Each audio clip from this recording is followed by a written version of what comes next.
Technology can be very stressful, and learning how to deal with that stress is also difficult. So I'm going to speak with an expert. Her name is Margie Morris, and she works for Intel as a clinical psychologist.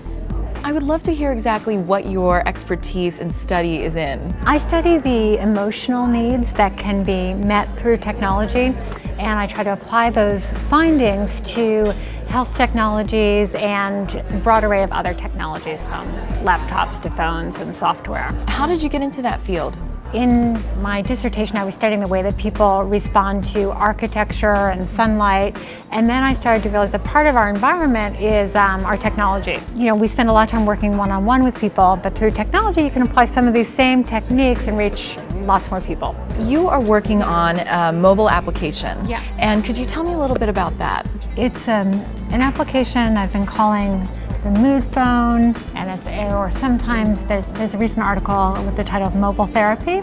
It is the idea that your cell phone is your psychologist. But here we've kind of explicitly had it so that the software asks about your mood throughout the day. So if something bad happens and you tend to think, oh, it's going to last forever, or it's the end of the world, that's going to lead you to feel worse than if you say, well, it's a small thing and it's going to be gone in an hour or two.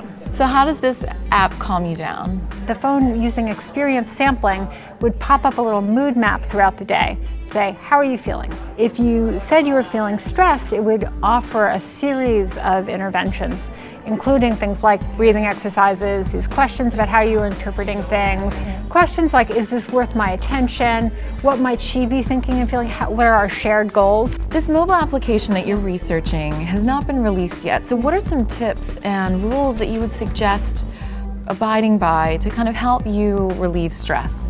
It's really about choosing the kind of communication, the kind of tools that are going to allow you to spend time the way you want to meet your priorities. So like not checking your emails over the weekend and then people start kind of figuring that out and maybe you'll get less emails. Sure. In your research, you're studying people that kind of get angry and upset, so obviously there has to be some kind of fun story about someone getting really angry and destroying a piece of technology. Well, actually I have one woman who was angry at her boyfriend and kicked his printer and broke her toe. Ooh. But it's like, that's a perfect example, because there's this moment where you think it's going to feel really good to kick something, and then it comes right back at you. In the same way, like you yell at someone, it feels good for a moment, and then you're like, ooh, another relationship severed. So you can check out the article on mobile therapy and the blog on how people are using technology now as a form of therapy. Okay, great. Well, thank you so much. It was very interesting and I'm excited to see those articles. Thanks.